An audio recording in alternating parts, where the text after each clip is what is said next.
Hai, selamat datang kembali di channel Brani. Bincang asuransi bersama saya, Yani.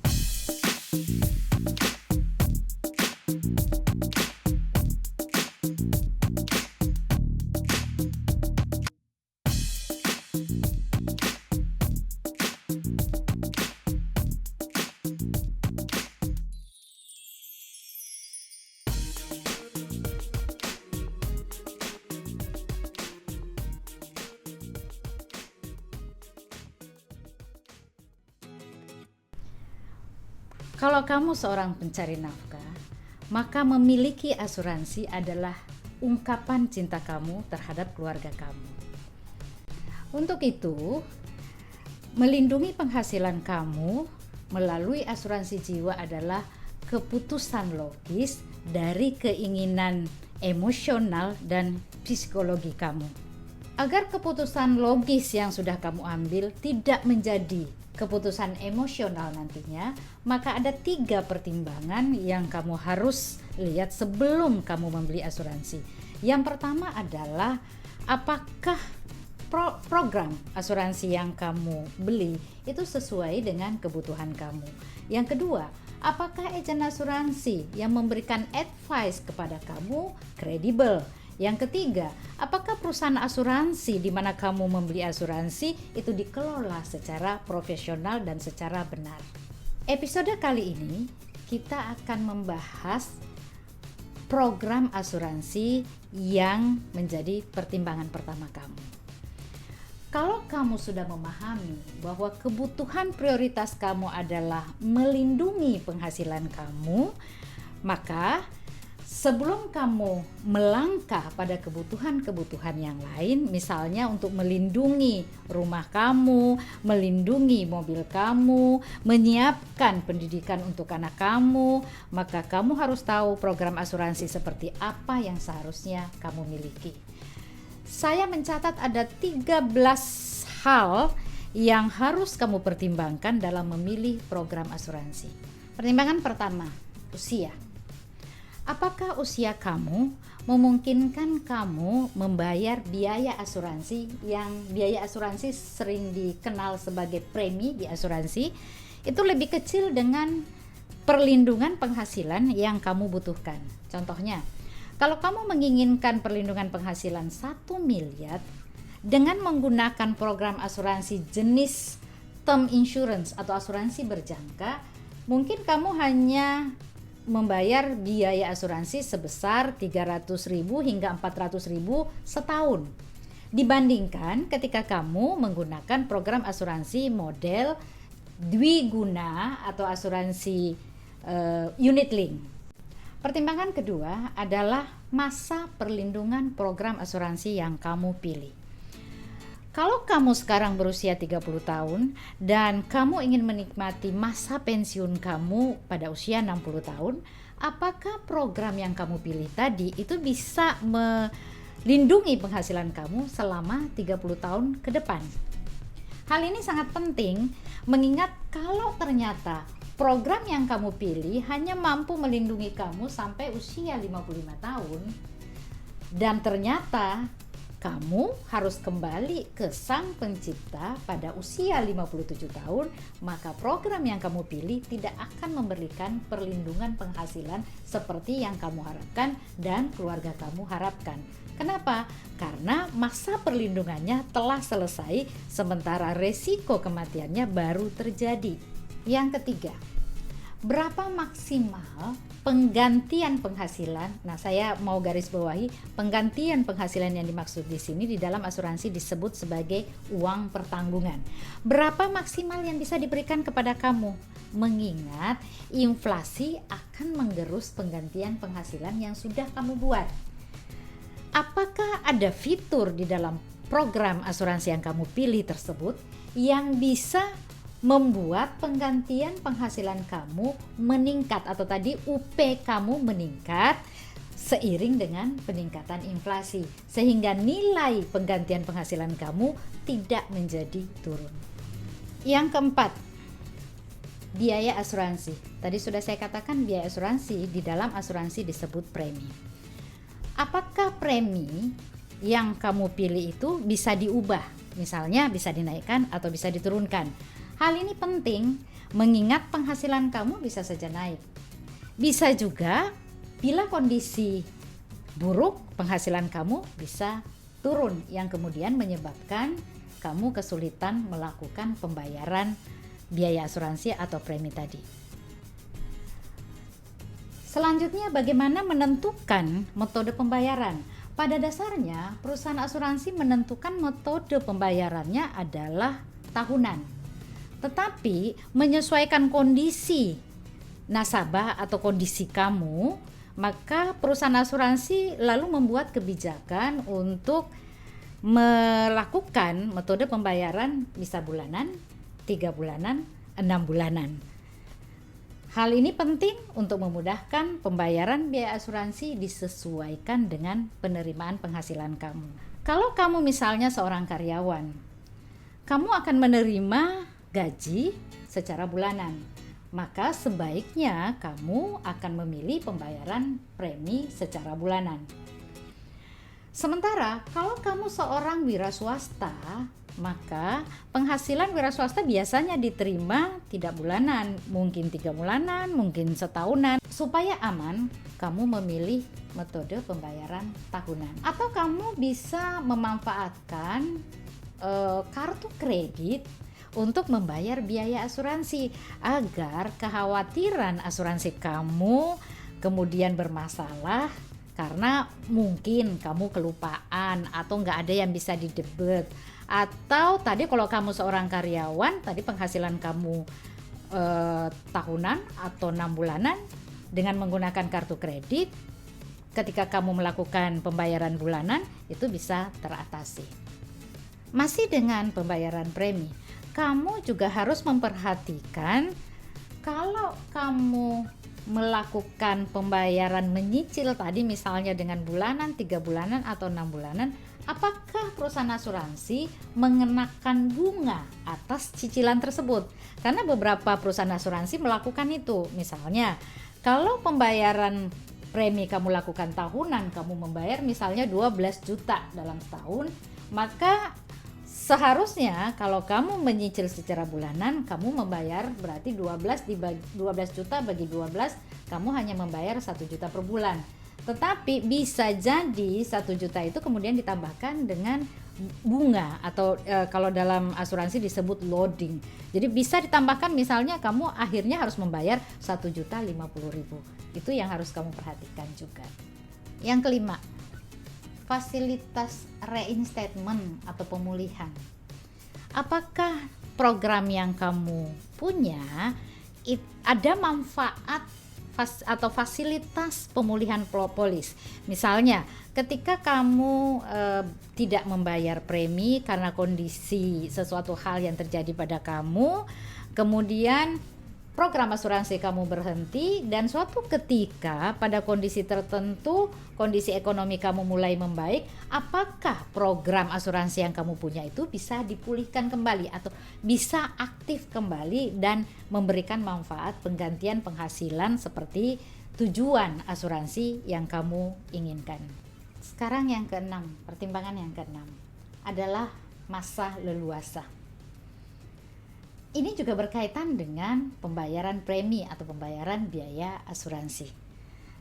Tanggal jatuh tempo yang kamu pilih untuk pembayaran asuransi sebaiknya sama dengan tanggal di mana kamu mendapatkan penghasilan. Dengan begitu, diharapkan asuransi kamu tidak bermasalah karena ada kondisi di mana kamu tidak bisa atau terlambat membayar premi. Tetapi hal ini sebenarnya difasilitasi oleh perusahaan asuransi dengan memberikan fitur yang disebut dengan masa leluasa. Ada satu waktu atau ada satu rentang waktu di mana kamu diberi kesempatan untuk membayar premi mulai dari tanggal jatuh tempo hingga beberapa hari ke depan. Itu yang disebut dengan masa leluasa. Lazimnya perusahaan asuransi ada yang memberikan hingga 45 hari ke depan sejak tanggal jatuh tempo kamu. Sehingga sebenarnya ketika kamu memiliki sebuah program asuransi, harusnya program asuransi kamu tidak bermasalah hanya karena kamu terlambat membayar premi. Pertimbangan yang ketujuh adalah penyebab polis berhenti. Perhatikan apa saja yang membuat polis kamu atau asuransi kamu bisa berhenti. Apakah hanya karena kematian atau hanya karena berakhir masa asuransinya, atau ada faktor lain? Misalnya terjadi istilahnya dalam tanda kutip ya, penipuan di dalam memberikan informasi tentang kondisi, terutama tentang kondisi kesehatan kamu. Itu yang harus kamu perhatikan, karena saya dan kamu tidak ingin program asuransi kamu batal hanya karena kondisi-kondisi yang seharusnya tidak perlu terjadi. Yang kedelapan, medical check up. Ada beberapa faktor yang membuat kamu harus medical check up. 1, karena pertimbangan usia. Biasanya usia ada yang menentukan usia di atas 50 tahun, mungkin di atas 55 tahun, atau di atas 60 tahun. Kalau kamu baru menginginkan untuk memiliki asuransi, maka kamu harus medical check up. Kedua, mungkin karena faktor kesehatan. Faktor kesehatan di mana perusahaan asuransi mengkhawatirkan terjadi kondisi yang tidak baik, sehingga kamu harus melakukan medical check up. Ingat bahwa orang yang diterima asuransinya hanya orang yang dalam kondisi masih sehat. Pertimbangan yang ketiga adalah perlindungan penghasilan, atau dalam hal ini uang pertanggungan yang kamu inginkan mungkin terlalu besar sehingga perusahaan asuransi menginginkan kamu harus medical check up. Medical check up ini menjadi salah satu pertimbangan apakah permintaan asuransi kamu bisa diterima oleh perusahaan asuransi atau ditolak. Pertimbangan yang ke-9 adalah biaya. Kamu harus melihat biaya apa saja yang dibebankan kepada program asuransi kamu. Kalau kamu mengambil program asuransi yang jenisnya tradisional, maka biayanya biasanya hanya berkisar biaya administrasi. Sementara kalau kamu mengambil program asuransi yang non-tradisional atau sering disebut unit link, maka biayanya biasanya lebih banyak. Contohnya, selain biaya administrasi, ada biaya akuisisi, ada biaya pemeliharaan, ada biaya ketika kamu harus mengambil nilai investasi yang ada pada polis itu, dan biaya-biaya lainnya. Jadi, perhatikan betul biaya apa saja yang dibebankan kepada program asuransi yang kamu pilih. Pertimbangan yang ke-10 adalah interim cover. Nah, apalagi itu interim cover? Pada saat kamu mengajukan permohonan asuransi kepada perusahaan asuransi memerlukan waktu untuk memproses permohonan kamu, apakah diterima atau justru ditolak. Pada rentang waktu proses ini, maka ketika kamu harus kembali ke sang pencipta melalui kecelakaan, maka perusahaan asuransi sudah menyiapkan fasilitas penggantian penghasilan sebenarnya. Pada umumnya, perusahaan asuransi pada kondisi tersebut akan memberikan santunan untuk penggantian penghasilan, biasanya rata-rata sekitar 100 jutaan. Lalu, premi yang sudah kamu bayarkan akan dikembalikan oleh perusahaan asuransi kepada keluarga kamu. Itulah sebabnya premi pada saat kamu baru bermohon untuk meminta asuransi, premi atau biaya asuransi yang kamu bayarkan itu baru berupa titipan. Sehingga sayang sekali kalau kesempatan untuk mendapatkan asuransi tidak kamu manfaatkan sebaik mungkin. Pertimbangan yang ke-11 adalah free look. Apa itu free look? Setelah program asuransi yang kamu minta disetujui oleh perusahaan, kemudian bukti bahwa program asuransi yang kamu inginkan itu sudah diterima, maka kamu akan mendapatkan bukti asuransinya yang sering disebut polis. Saat kamu mendapatkan polis, sejak kamu mendapatkan polis itu, maka sebenarnya kamu masih diberi kesempatan, biasanya perusahaan asuransi akan memberi kesempatan selama 14 hari untuk mempelajari kembali isi dari perjanjian asuransi kamu tadi. Kalau ternyata bahwa apa yang diceritain oleh agen asuransi yang memberikan advice ke kamu ternyata berbeda dengan apa yang kamu inginkan di dalam polis itu, maka kamu punya kesempatan untuk mengembalikan polis itu. Dengan kata lain, kamu boleh membatalkan membatalkan polis yang kamu sudah dapatkan. Jadi sebenarnya kalau kamu melakukan itu selama 14 hari kan kamu sudah diproteksi oleh perusahaan asuransi, ya. Sementara ketika kamu tidak menginginkan atau tidak sesuai dengan yang kamu inginkan, maka kamu bisa membatalkannya. Jadi kamu punya posisi itu jauh lebih leluasa ketimbang posisi dari perusahaan asuransi itu sendiri. Pertimbangan yang ke-12 adalah terminal illness. Ini bukan terminal bis ya. Fasilitas ini memberikan penggantian penghasilan jika ternyata kamu tiba-tiba divonis menderita suatu penyakit yang menyebabkan dokter menyatakan bahwa kamu hanya mampu bertahan hidup maksimal 12 bulan.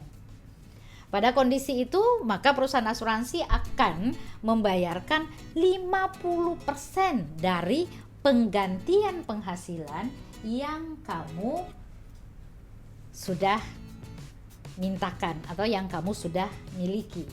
Untuk apa 50% itu? Adalah supaya kamu punya uang untuk melakukan pengobatan secara optimal. Dan kalau ternyata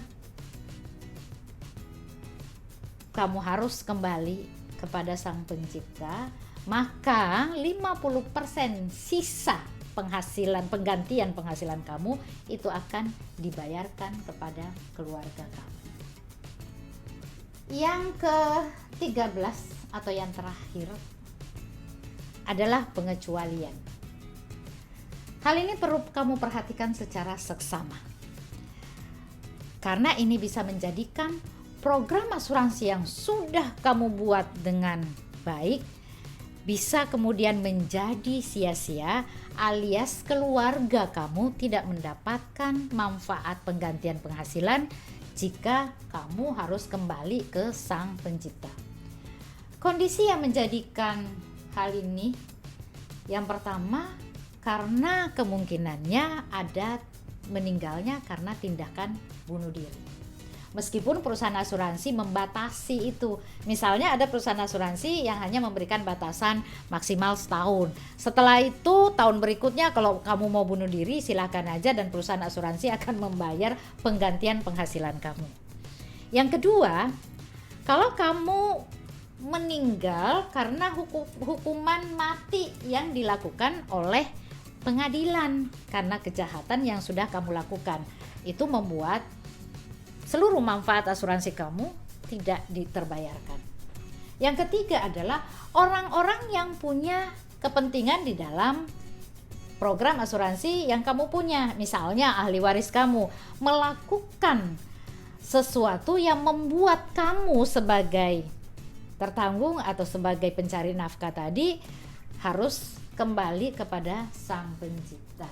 Nah, kalau itu terjadi, maka keluarga kamu tidak akan pernah mendapatkan penggantian penghasilan.